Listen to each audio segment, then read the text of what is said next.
औज़ुबिल्लाहिमिनश्शैतानिर्रजीम बिस्मिल्लाहिर्रहमानिर्रहीम। अस्सलाम वालेकुम।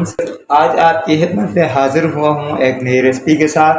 आज हम बनाने जा रहे हैं बीफ का कौरमा। बीफ का कौरमा किस तरीके से बनाया जाता है, अगर बहुत लज़्ज़तदार दानेदार सा उसका शोरबा हमें मिले तो उसके लिए हमें ज़रूरत थी एक प्यारी खूबसूरत सी कढ़ाई, जो कि मैंने आप देख रहे हैं चूल्हे पर रख दिया है। फ्लेम इसका मैंने ऑन कर दिया है।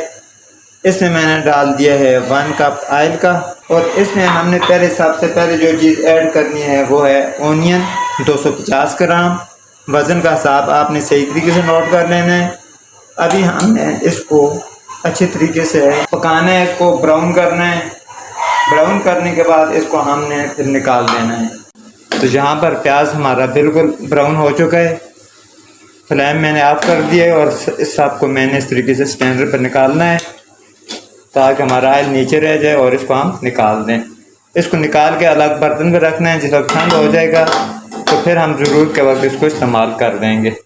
औज़ुबिल्लाहिमिनश्शैतानिर्रजीम बिस्मिल्लाहिर्रहमानिर्रहीम। तो प्याज को ब्राउन करके मैंने निकाल दिए। अभी चूल्हे पे मैंने कुकर रखा है। कुकर में हम अपना कौरमा पकाएंगे, और कुकर की मदद से मैं आपको बताऊंगा कि कितनी आसानी से हम ये कौरमा तैयार कर सकते हैं। तो यहाँ पर मैं ऐड कर रहा हूँ 1 कप ऑयल का। ये वही ऑयल है जिसमें हमने प्याज को ब्राउन किया है। ऑयल को शामिल करने के बाद इसमें 2 से 3 पत्ते तेज़पात के डाल देने हैं, 2-3 दाने दालचीनी के डाल देने हैं, और 3 अदद हमने काली इलायची शामिल कर देनी है।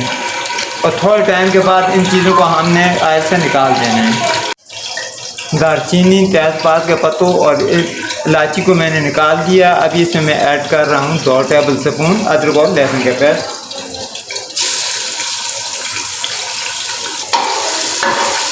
इसको थोड़ा सा पकाना है, इसका कच्चापन दूर करना है। अच्छा, पेस्ट को थोड़ा सा पका लिया। ये देखें, मैं हमेशा दाएं हाथ से काम करता हूँ। बाद मेरे भाई कहते हैं कि आप बाएं हाथ से काम करते हैं, मेरा दूसरा बाएं हाथ ये। तो यहाँ पर मैं ऐड कर रहा हूँ गोश्त। ये 1 किलो बीफ का गोश्त है। अब 4 से 5 मिनट तक इसकी अच्छे से बुनाई कर देनी है। गोश्त को तकरीबन 5 मिनट तक उसकी बुनाई की है। अब फ्लेम को मैंने बिल्कुल ऑफ कर दिया है। यहाँ पर मैं ऐड कर रहा हूँ तकरीबन 10 अदद लौंग। थोड़ा सा हमने अदरक ली हुई है, बारीक बारीक पीसों में काटी हुई। 5 अदद मेरे पास सब्ज़ इलायची है। थोड़े से मेरे पास बादियान के फूल हैं, जलवतरी है, और इसके साथ ये लौंग हैं, इसको इसमें शामिल कर देना है। इसके साथ मैं ऐड कर रहा हूँ इसमें 1.5 टीस्पून नमक। आप अपने हाथ के जायका इसमें शामिल कर सकते हैं। मज़ीद जो चीज़ें मैं इसमें ऐड कर रहा हूँ वो है 1 टीस्पून चिली फ्लेक्स, 1 टीस्पून सुरख मिर्च का पाउडर, ½ टीस्पून इसमें मैंने हल्दी शामिल कर दी, 2 टेबल स्पून मैंने इसमें कुटी हुई धनिया का पाउडर शामिल कर दिया, और ½ टीस्पून मैंने इसमें ज़ीरा शामिल कर दिया है। इसके साथ 250 ग्राम दही, इसको मैंने इसमें शामिल कर दिया। इसमें कुछ पानी हमारे दही का निकल जाएगा। तकरीबन 1 लीटर मैंने इसमें बाहर से पानी ऐड करना है। अब इन मसालों को बगैर फ्लेम ऑन किए हुए आप उसमें अच्छे से मिक्स कर लेना है।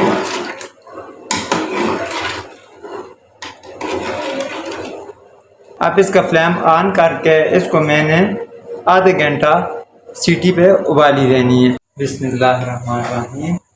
तो गोश्त को आधे घंटे का प्रेशर दिए, तो माशाल्लाह से देख रहे हैं कितना ज़बरदस्त किस्म का खुशबूदार हमारा साबुन बना है। ये देखें। तो अभी इसमें आकर मैंने कुछ मज़ीद चीज़ें ऐड करनी है। ये देख रहे हैं, ये मेरे पास घर की खालिस प्यावर मलाई है। ये तकरीबन 200 ग्राम है। इसको मैंने इसमें ऐड कर दिया। इस मलाई को आप इसमें अच्छे से मिक्स कर लेना है।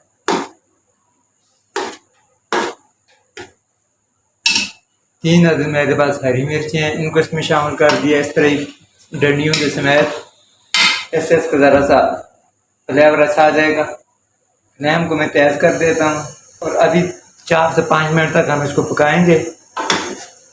और पानी भी इसमें आपने अपनी ज़रूरत के मुताबिक बराबर कर लेना है। यहाँ पर हमारी ज़रूरत के मुताबिक बिल्कुल परफेक्ट है। थोड़ा सा हम खुश कर लेंगे जो मलाई का पानी है। मलाई हमारी पक जाए तो फिर इसमें हम मज़ीद कुछ चीज़ें शामिल करेंगे, फिर मैं आपको बताता हूँ। इसमें मैं शामिल कर रहा हूँ अपना प्याज जिसको हमने ब्राउन किया हुआ था। इसको थोड़ा सा हमने बारीक किया, बहुत ज़्यादा बारीक नहीं किया। इसको इसमें शामिल करके मिक्स कर देना है।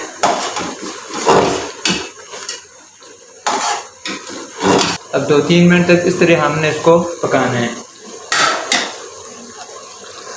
2 से 3 मिनट तक पकाने के बाद इसमें मैं ऐड कर रहा हूँ हाफ टी स्पून गरम मसाला। मसाले को मिक्स कर लेना है इस तरह,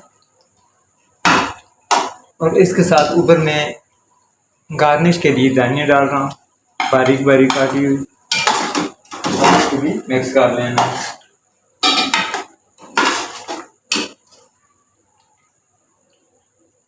तो अभी मैं आपको डिश आउट करके बताता हूँ। बिस्मिल्लाहिर्रहमानिर्रहीम। ये देखें, सुबहान अल्लाह, अल्लाह तेरी शान तेरी कुदरतें। फिर उम्मीद है आपको मेरी आज की वीडियो पसंद आई होगी। मेरी वीडियो को लाइक कर दें, नए आने वाले दोस्त मेरे चैनल को सब्सक्राइब कर दें, मेरी वीडियो को ज़्यादा से ज़्यादा शेयर कीजिए और मुझे दीजिए इजाज़त। दुआओं में याद रखिएगा। अल्लाह हाफिज़।